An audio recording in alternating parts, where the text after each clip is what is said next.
मनुष्य की किस्मत कब और कैसे बदलती है। प्रकृति ऋषि का रोज का नियम था कि वह नगर से दूर जंगलों में स्थित शिव मंदिर में भगवान शिव की पूजा में लीन रहते थे। कई वर्षों से यह उनका अटूट अखंड नियम था। उसी जंगल में एक नास्तिक डाकू अस्थमाल का भी रहता था। अस्थमाल का भय आसपास के क्षेत्र में व्याप्त था। अस्थमाल बड़ा नास्तिक था। वह मंदिरों में भी चोरी डाका डालने से नहीं चूकता था। एक दिन अस्थमाल की नज़र प्रकृति ऋषि पर पड़ी। उसने सोचा यह ऋषि जंगल में छुपे मंदिर में पूजा करता है। हो न हो इसने मंदिर में काफी माल छुपाकर रखा होगा। आज इसे ही लूटते हैं। अस्थमाल ने प्रकृति ऋषि से कहा कि जितना भी धन छुपाकर रखा हो चुपचाप मेरे हवाले कर दो। ऋषि उसे देखकर तनिक भी विचलित हुए बिना बोले, कैसा धन? मैं तो यहाँ बिना किसी लोभ के पूजा को चला आता हूँ। डाकू को उनकी बातों पर विश्वास नहीं हुआ। उसने क्रोध में ऋषि प्रकृति को जोर से धक्का मारा। ऋषि ठोकर खाकर शिवलिंग के पास जाकर गिरे और उनका सिर फट गया। रक्त की धारा फूट पड़ी। इसी बीच आश्चर्य ये हुआ कि ऋषि प्रकृति के गिरने के फलस्वरूप शिवालय की छत से सोने की कुछ मोहरें अस्थमाल के सामने गिरीं। अस्थमाल अट्टहास करते हुए बोला, तू ऋषि होकर झूठ बोलता है। झूठे ब्राह्मण, तू तो कहता था कि यहाँ कोई धन नहीं, फिर ये सोने के सिक्के कहाँ से गिरे? अब अगर तूने मुझे सारे धन का पता नहीं बताया तो मैं यही पटक पट कर तेरे प्राण ले लूंगा। प्रकृति ऋषि करुणा में भरकर दुखी मन से बोले, हे शिवजी, मैंने पूरा जीवन आपकी सेवा पूजा में समर्पित कर दिया, फिर ये कैसी विपत्ति आन पड़ी? प्रभु मेरी रक्षा करें। जब भक्त सच्चे मन से पुकारे तो भोलेनाथ क्यों न आते। भगवान शिव तत्क्षण प्रकट हुए और ऋषि को कहा कि इस होनी के पीछे का कारण मैं तुम्हें बताता हूँ। यह डाकू पूर्वजन्म में एक ब्राह्मण ही था। इसने कई कल्पों तक मेरी भक्ति की, परंतु इससे प्रदोष के दिन एक भूल हो गई। यह पूरा दिन निराहार रहकर मेरी भक्ति करता रहा। दोपहर में जब इसे प्यास लगी तो यह जल पीने के लिए पास के ही एक सरोवर तक पहुंचा। संयोग से एक गाय का बछड़ा भी दिन भर का प्यासा वहीं पानी पीने आया। तब इसने उस बछड़े को कोहनी मारकर भगा दिया और स्वयं जल पिया। इसी कारण इस जन्म में यह डाकू हुआ। तुम पूर्व जन्म में मछुआरे थे। उसी सरोवर से मछलियां पकड़कर उन्हें बेचकर अपना जीवन यापन करते थे।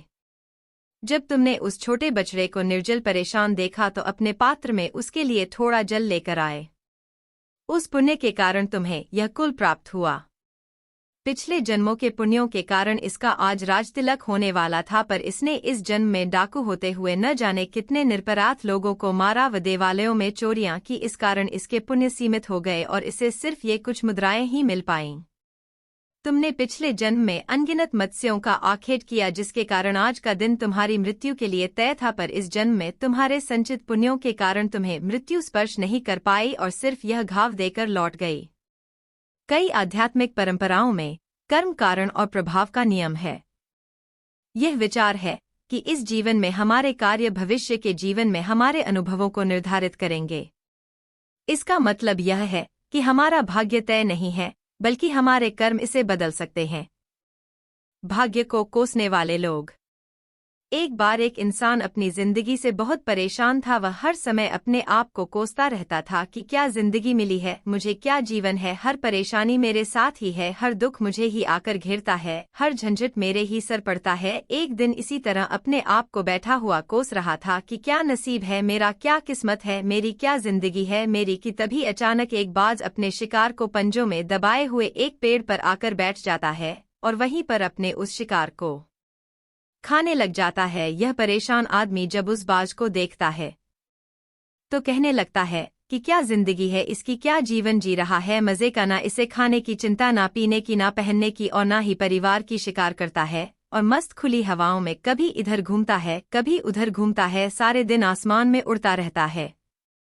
असल जिंदगी तो यही है, जीवन तो यह जी रहा है। और फिर वह आसमान की तरफ देखकर जोर जोर से चिल्लाता है कि काश मैं भी एक बाज होता तो मुझे भी कोई दुख ना होता, मुझे भी कोई परेशानी ना होती, काश मैं भी एक बाज होता। जब वह 2 से 3 बार जोर जोर से चिल्लाता है कि काश मैं भी एक बाज होता तो मुझे भी कोई दुख ना होता, मुझे भी कोई परेशानी ना होती, तो अचानक आसमान में बिजली कड़कने लग जाती है और आसमान से आवाज आती है कि हे इंसान, क्या यह हमने सच सुना कि तू हमारी दी हुई जिंदगी से परेशान है और तू एक बाज बनना चाहता है। तो इस आकाशवाणी को सुनकर यह इंसान हैरान रह जाता है और आसमान की तरफ देखकर कहता है कि हाँ, मैं सच में अपनी इस जिंदगी से बहुत परेशान हूँ, क्योंकि हर परेशानी मेरे साथ ही है, हर दुख मुझे ही है, हर तकलीफ मेरे ही साथ है। तो आसमान से फिर आवाज आती है कि हे इंसान, एक बार फिर सोच ले, हमने तुझे बड़ी प्यारी जिंदगी दी है, लेकिन अगर फिर भी तू चाहता है कि हम तुझे बाज बना दे तो हम तुझे बाज बना देंगे। लेकिन अगर एक बार हमने तुझे बाज बना दिया तो फिर हम तुझे बाज से इंसान दोबारा नहीं बनाएंगे। तो यह आदमी तुरंत जवाब देता है कि मैंने अच्छी तरह से सोच लिया है कि मुझे बाज ही बनना है, और एक बार बाज बनने के बाद मैं दोबारा कभी नहीं कहूँगा कि मुझे इंसान बनना है। तभी ऊपर से आवाज आती है कि जैसे तुम्हारी इच्छा, और वह इंसान बाज बन जाता है। बाज बनते ही वह इंसान खुली हवाओं में उड़ने लगता है, कभी उड़ता हुआ इधर चला जाता है, कभी उड़ता हुआ उधर चला जाता है, और सोचता है क्या मजे की जिंदगी है, असल जिंदगी तो यही है, ना कोई चिंता, ना कोई परेशानी, ना कोई डर। वह सारा दिन ऊंचे आसमान में उड़ता रहता है, 2-3 मिनट पंख मारता है, उसके बाद पंख मारना बंद कर देता है और लंबे समय तक हवाओं में तैरता रहता है। इसी तरह हवाओं में तैरते हुए शाम का समय नजदीक आ जाता है, तो वह सोचता है कि मेरे पास रहने का एक ठिकाना भी होना चाहिए, मेरा अपना एक घर होना चाहिए जहां मैं रात में आराम कर सकूं। तो यह सोचकर वह छोटी छोटी लकड़ियां इकट्ठा करने लग जाता है और एक ऊंचे पेड़ पर अपना घोंसला बनाने लग जाता है। एक एक लकड़ियां इकट्ठा करके वह अपने लिए एक सुंदर सा घोंसला तैयार कर लेता है और रात में उसी में सो जाता है और सोचता है सुबह उठकर शिकार भी करूंगा, और सुबह उठकर फिर से मौज मस्ती भी करेंगे, खुली हवाओं में उड़ेंगे। सुबह होते ही वह शिकार की तलाश में निकल पड़ता है, हवाओं में उड़ता रहता है, ऊपर से जाकर देखता है कि कहीं जमीन में मुझे कोई शिकार नजर आए तो मैं तुरंत जाकर उसे दबोच लूं और वहीं पर खा लूं। लेकिन उसे कोई शिकार नजर नहीं आता। काफी समय बीत जाता है, वह लगातार ऊंचाई से शिकार को ढूंढता रहता है, लेकिन उसे कोई शिकार नहीं मिलता। फिर पास एक जंगल होता है, यह उस जंगल में चला जाता है, यह सोचकर कि शायद वहां कोई अच्छा सा शिकार मेरे हाथ आ जाए। यह जंगल के ऊपर उड़कर शिकार को ढूंढता रहता है, जंगल के अंदर जाकर भी शिकार को ढूंढता है, लेकिन इसे वहां भी कोई शिकार नहीं मिलता। शाम का समय नजदीक आ जाता है, तो मायूस होकर वापस अपने घोंसले की तरफ लौट रहा होता है कि रास्ते पर थककर एक पेड़ के ऊपर बैठ जाता है। जब यह उस पेड़ के ऊपर बैठा होता है तो उसकी नजर एक बीमार चिड़िया पर पड़ती है, जो कि अवस्था में होती है। यह तुरंत जाकर उसे दबोच लेता है, उसके पंख निकालकर अलग कर देता है और उसे खा जाता है। उस चिड़िया को खाने के बाद वह अपने घोंसले की तरफ उड़ जाता है और रास्ते में सोचता है कि चलो बीमार चिड़िया ही सही, लेकिन कुछ तो खाने को मिला। वह अपने घोंसले पर पहुंचकर आराम करने लगता है और सोचता है सुबह एक अच्छा सा शिकार पकड़ूं और अपनी भूख मिटा लूंगा। जैसे ही सुबह का प्रकाश होता है, यह निकल पड़ता है अपने शिकार की तलाश में, हवा में उड़ता रहता है, लेकिन आज फिर कोई शिकार इसके हाथ नहीं आता। काफी समय बीत जाता है, यह ऊंचाइयों पर जाकर अपनी तेज नजरों से शिकार को ढूंढने की पूरी कोशिश करता है, लेकिन इसे कोई भी शिकार नजर नहीं आता। फिर यह पास के उस जंगल की तरफ चला जाता है, लेकिन इसे वहां भी कोई शिकार नहीं मिलता। इसी प्रकार पूरे दिन उड़ते उड़ते शाम का समय नजदीक आ जाता है, तो यह निराश होकर वापस लौटने लगता है और रास्ते में एक पेड़ पर आकर बैठ जाता है। सोचता है शायद आज फिर कोई बीमार चिड़िया मेरा इंतजार कर रही हो, लेकिन हर बार किस्मत मेहरबान थोड़ी होती है। आज इसे कोई बीमार चिड़िया नहीं मिलती। यह थक हार कर वापस अपने घोंसले की तरफ चल पड़ता है और घोंसले पर पहुंचकर भूखा प्यासा ही सो जाता है और सोचता है कल सुबह एक बड़ा सा शिकार पकड़ा और आज की भूख भी मिटा लूंगा। रात को अपने घोंसले में सोया होता है, गहरी नींद में होता है कि तभी एक भयानक तूफान आता है। इस तूफान की हवा इतनी तेज होती है कि इसके घोंसले को उड़ाकर एक जगह फेंक है और वे कहीं दूर दूसरी जगह फेंकते हैं। तो यह जहां पर गिरता है वहां नीचे एक नोकदरा लकड़ी पड़ी होती है, जो इसके पंजे में गड़ जाती है और इसे बुरी तरह घायल कर देती है। तूफान के रुकने के बाद बारिश शुरू हो जाती है, तेज बारिश होती रहती है, पर यह किसी तरह से पेड़ों के नीचे छुपकर बैठा रहता है। बड़ी मुश्किल से इसकी रात कटती है।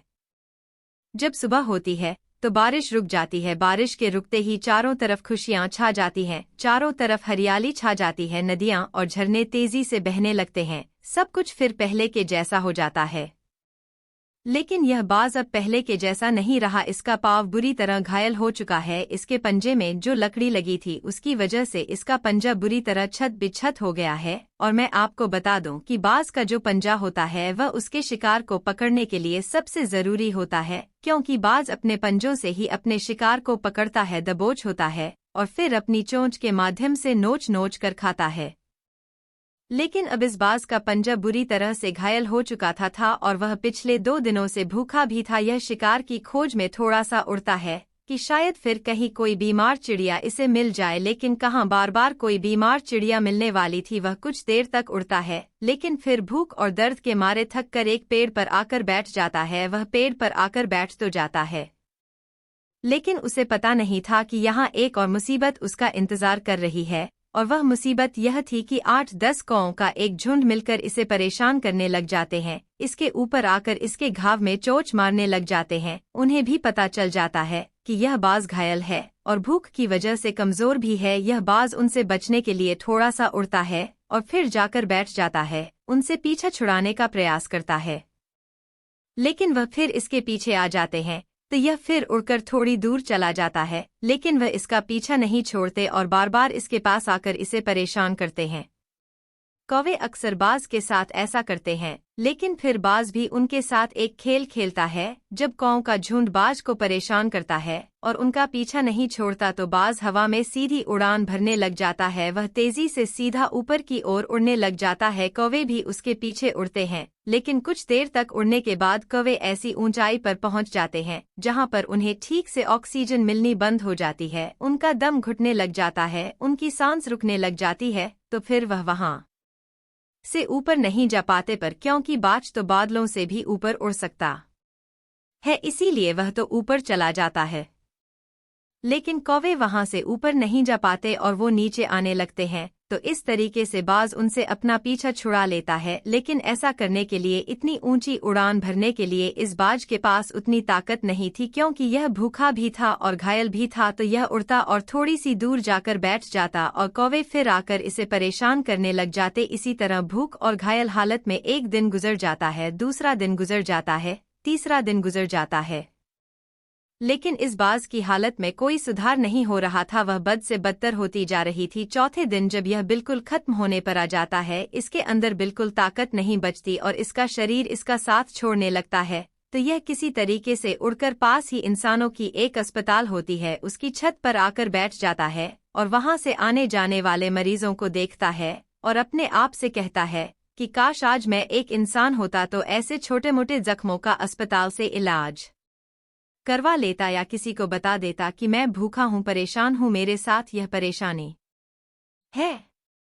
लेकिन आज मैं एक ऐसा बेजुबान परिंदा हूं जो किसी से कुछ नहीं कह सकता, किसी को अपना दुख नहीं बता सकता, किसी से कोई मदद नहीं मांग सकता। यही बात सोचकर वह उसी छत पे अपना दम तोड़ देता है। वह अपनी जान की कुर्बानी तो दे जाता है, लेकिन साथ ही साथ हमें यह सीख भी दे जाता है कि आपको जैसा बनाया गया है, आप जैसे भी हो उसी में खुश रहो और उसी में बेहतर करने की कोशिश करते रहो, ना कि इस बात से परेशान रहो कि काश में ऐसा होता, काश में वैसा होता, काश मैं यह बन जाऊं। आपको जैसा भी बनाया गया है, आप उसी में अपना सर्वश्रेष्ठ करने का प्रयास करते रहो।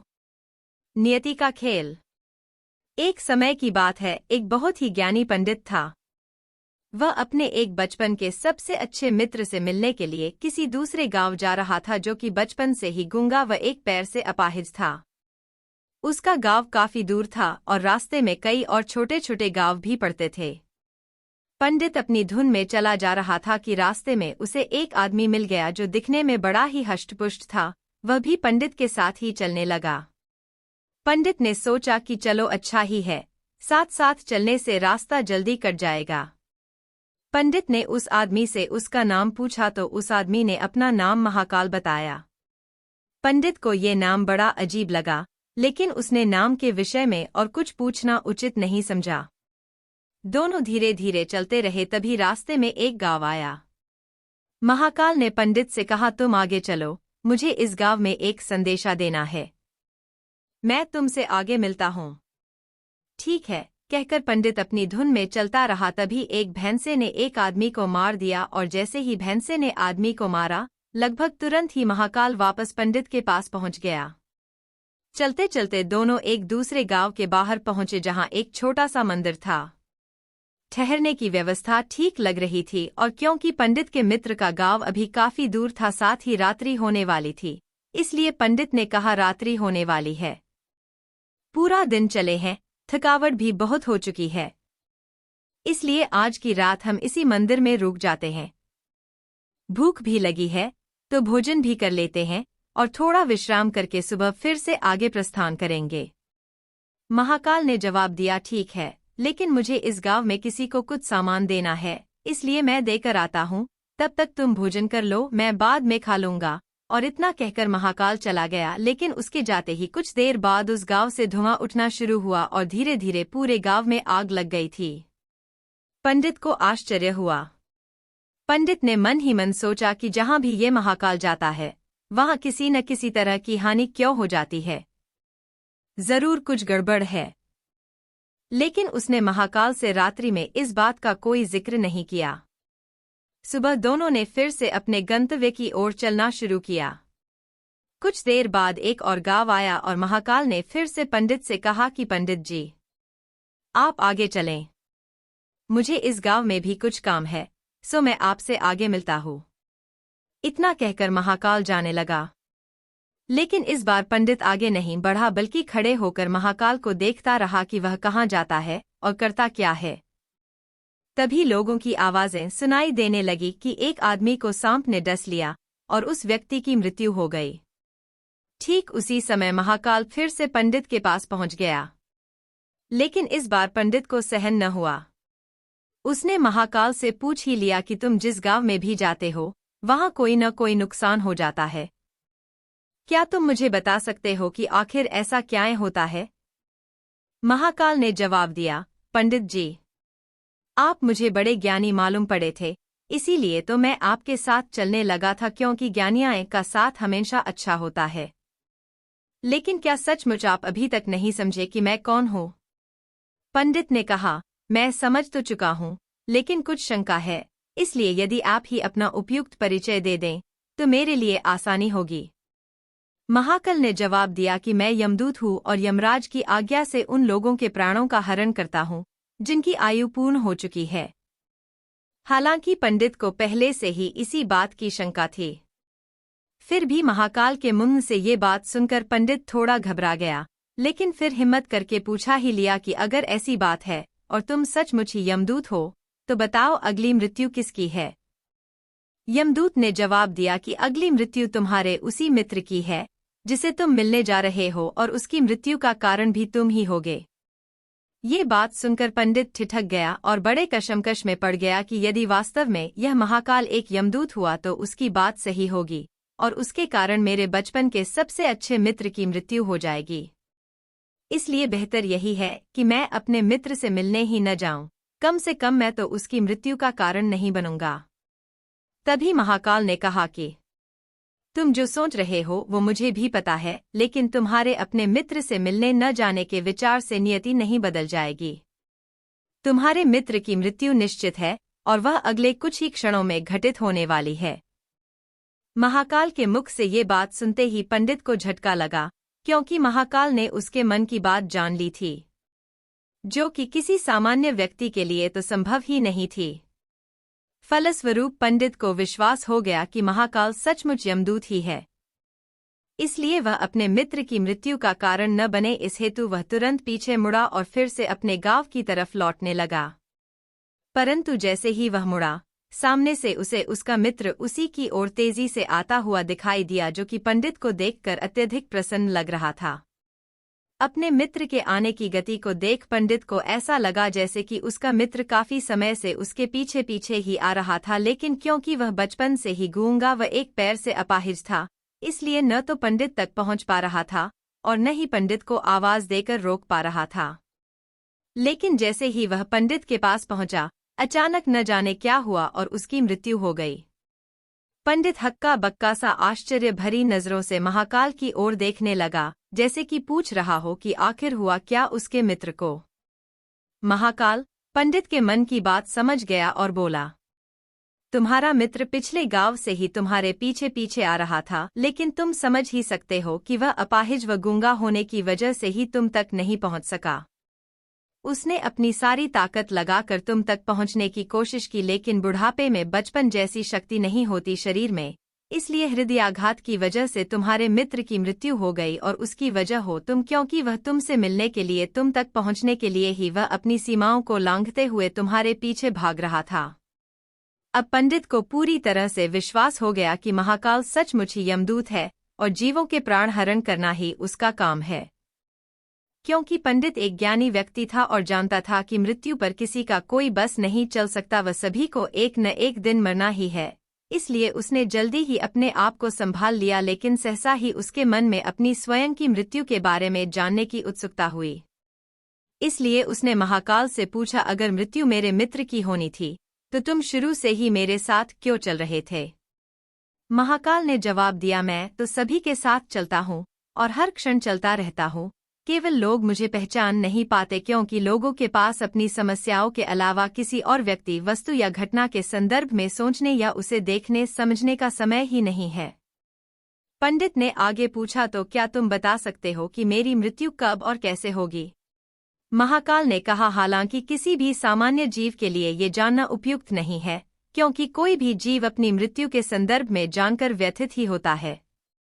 लेकिन तुम ज्ञानी व्यक्ति हो और अपने मित्र की मृत्यु को जितनी आसानी से तुमने स्वीकार कर लिया है, उसे देख मुझे ये लगता है कि तुम अपनी मृत्यु के बारे में जानकर भी व्यथित नहीं होगे। तुम्हारी मृत्यु आज से ठीक 6 माह बाद आज ही के दिन, लेकिन किसी दूसरे राजा के राज्य में फांसी लगने से होगी, और आश्चर्य की बात यह है कि तुम स्वयं खुशी से फांसी को स्वीकार करोगे। इतना कहकर महाकाल जाने लगा, क्योंकि अब उसके पास पंडित के साथ चलते रहने का कोई कारण नहीं था। पंडित ने अपने मित्र का यथास्थिति जो भी कर्मकांड संभव था किया और फिर से अपने गांव लौट आया। लेकिन कोई व्यक्ति चाहे जितना भी ज्ञानी क्यों न हो, अपनी मृत्यु के संदर्भ में जानने के बाद कुछ तो व्यथित होता ही है और उस मृत्यु से बचने के लिए कुछ न कुछ तो करता ही है। इसलिए पंडित ने भी किया। क्योंकि पंडित एक विद्वान व्यक्ति था, इसलिए उसकी ख्याति उसके राज्य के राजा तक थी। उसने सोचा कि राजा के पास तो कई ज्ञानी मंत्री होते हैं और वे उसकी इस मृत्यु से संबंधित समस्या का भी कोई न कोई समाधान तो निकाल ही देंगे। इसलिए वह पंडित राजा के दरबार में पहुंचा और राजा को सारी बात बताई। राजा ने पंडित की समस्या को अपने मंत्रियों के साथ बांटा और उनसे सलाह मांगी।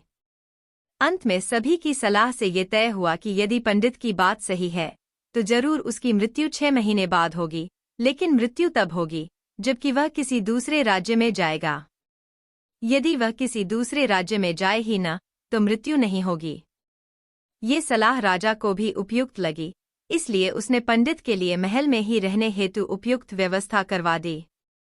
अब राजा की आज्ञा के बिना कोई भी व्यक्ति उस पंडित से नहीं मिल सकता था, लेकिन स्वयं पंडित कहीं भी आ जा सकता था ताकि उसे ये न लगे कि वह राजा की कैद में है। हालांकि वह स्वयं ही डर के मारे कहीं आता जाता नहीं था। धीरे धीरे पंडित की मृत्यु का समय नजदीक आने लगा और आखिर वह दिन भी आ गया जब पंडित की मृत्यु होनी थी। तो जिस दिन पंडित की मृत्यु होनी थी उससे पिछली रात पंडित डर के मारे जल्दी ही सो गया, ताकि जल्दी से जल्दी वह रात और अगला दिन बीत जाए और उसकी मृत्यु टल जाए। लेकिन स्वयं पंडित को नींद में चलने की बीमारी थी और इस बीमारी के बारे में वह स्वयं भी नहीं जानता था, इसलिए राजा या किसी और से इस बीमारी का जिक्र करने अथवा किसी चिकित्सक से इस बीमारी का इलाज करवाने का तो प्रश्न ही नहीं था। क्योंकि पंडित अपनी मृत्यु को लेकर बहुत चिंतित था और नींद में चलने की बीमारी का दौरा अक्सर तभी पड़ता है जब ठीक से नींद नहीं आ रही होती। सो उसी रात पंडित रात को नींद में चलने का दौरा पड़ा। वह उठा और राजा के महल से निकलकर अस्तबल में आ गया।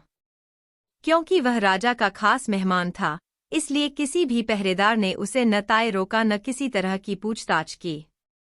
अस्तबल में पहुंचकर वह सबसे तेज दौड़ने वाले घोड़े पर सवार होकर नींद की बेहोशी में ही राज्य की सीमा से बाहर दूसरे राज्य की सीमा में चला गया।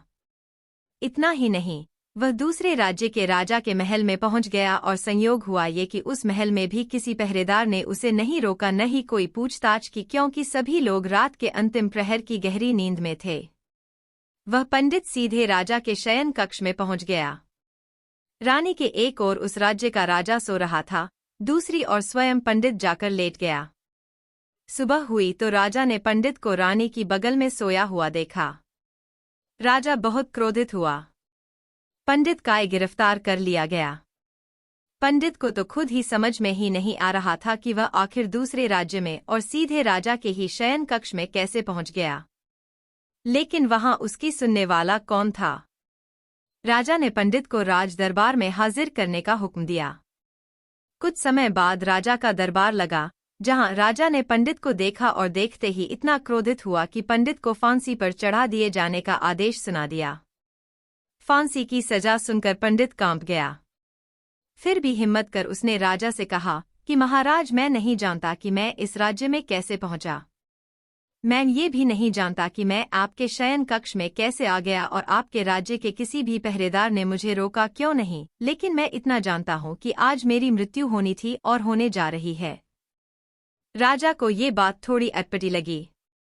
उसने पूछा, तुम्हें कैसे पता कि आज तुम्हारी मृत्यु होनी थी? कहना क्या चाहते हो तुम? राजा के सवाल के जवाब में पंडित से पिछले 6 महीनों की पूरी कहानी बता दी और कहा कि महाराज, मेरा क्या, किसी भी सामान्य व्यक्ति का इतना साहस कैसे हो सकता है कि वह राजा की उपस्थिति में राजा के ही कक्ष में रानी के बगल में सो जाए। ये तो सरासर आत्महत्या ही होगी और मैं दूसरे राज्य से इस राज्य में आत्महत्या करने क्यों आऊंगा? राजा को पंडित की बात थोड़ी उपयुक्त लगी, लेकिन राजा ने सोचा कि शायद वह पंडित मृत्यु से बचने के लिए ही महाकाल और अपनी मृत्यु की भविष्यवाणी का बहाना बना रहा है। इसलिए उसने पंडित से कहा कि यदि तुम्हारी बात सत्य है और आज तुम्हारी मृत्यु का दिन है, जैसा कि महाकाल ने तुमसे कहा है, तो तुम्हारी मृत्यु का कारण मैं नहीं बनूंगा, लेकिन यदि तुम झूठ कह रहे हो तो निश्चित ही आज तुम्हारी मृत्यु का दिन है। चूंकि पड़ोसी राज्य का राजा उसका मित्र था, इसलिए उसने तुरंत कुछ सिपाहियों के साथ दूसरे राज्य के राजा के पास पत्र भेजा और पंडित की बात की सत्यता का प्रमाण मांगा। शाम तक भेजे गए सैनिक फिर से लौटे और उन्होंने आकर बताया कि महाराज, पंडित जो कह रहा है वह सच है। दूसरे राज्य के राजा ने पंडित को अपने महल में ही रहने की संपूर्ण व्यवस्था दे रखी थी और पिछले 6 महीने से ये पंडित राजा का मेहमान था। कल रात राजा स्वयं इससे अंतिम बार इसके शयन कक्ष में मिले थे और उसके बाद ये इस राज्य में कैसे पहुंच गया, इसकी जानकारी किसी को नहीं है। इसलिए उस राज्य के राजा के अनुसार पंडित को फांसी की सजा दिया जाना उचित नहीं है। लेकिन अब राजा के लिए एक नई समस्या आ गई।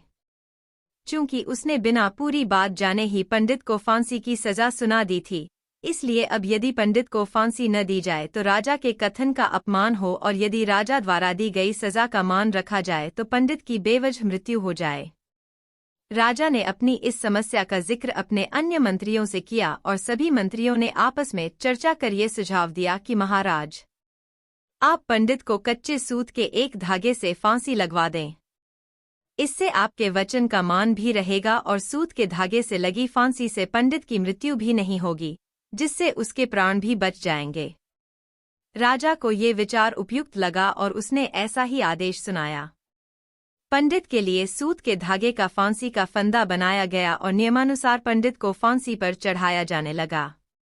सभी खुश थे कि न तो पंडित मरेगा, न राजा का वचन झूठा पड़ेगा। पंडित को भी विश्वास था कि सूत के धागे से तो उसकी मृत्यु नहीं होगी, इसलिए वह भी खुशी खुशी फांसी चढ़ने को तैयार था, जैसा कि महाकाल ने उसे कहा था। लेकिन जैसे ही पंडित को फांसी दी गई, सूत का धागा तो टूट गया, लेकिन टूटने से पहले उसने अपना काम कर दिया। पंडित के गले की नस कट चुकी थी उस सूत के धागे से, और पंडित जमीन पर पड़ा तड़प रहा था। हर धड़कन के साथ उसके गले से खून की फुहार निकल रही थी और देखते ही देखते कुछ ही क्षणों में पंडित का शरीर पूरी तरह से शांत हो गया। सभी लोग आश्चर्यचकित हक्के बक्के से पंडित को मरते हुए देखते रहे। किसी को विश्वास ही नहीं हो रहा था कि एक कमजायर से सूत के धागे से किसी की मृत्यु हो सकती है, लेकिन घटना घट चुकी थी। नियति ने अपना काम कर दिया था। जो होना होता है वह होकर ही रहता है। हम चाहे जितनी सावधानियां बरतें या चाहे जितने उपाय कर लें, लेकिन हर घटना और उस घटना का सारा ताना बाना पहले से निश्चित है, जिसे हम रत्ती भर भी इधर उधर नहीं कर सकते। इसीलिए ईश्वर ने हमें भविष्य जानने की क्षमता नहीं दी है, ताकि हम अपने जीवन को ज्यादा बेहतर तरीके से जी सकें।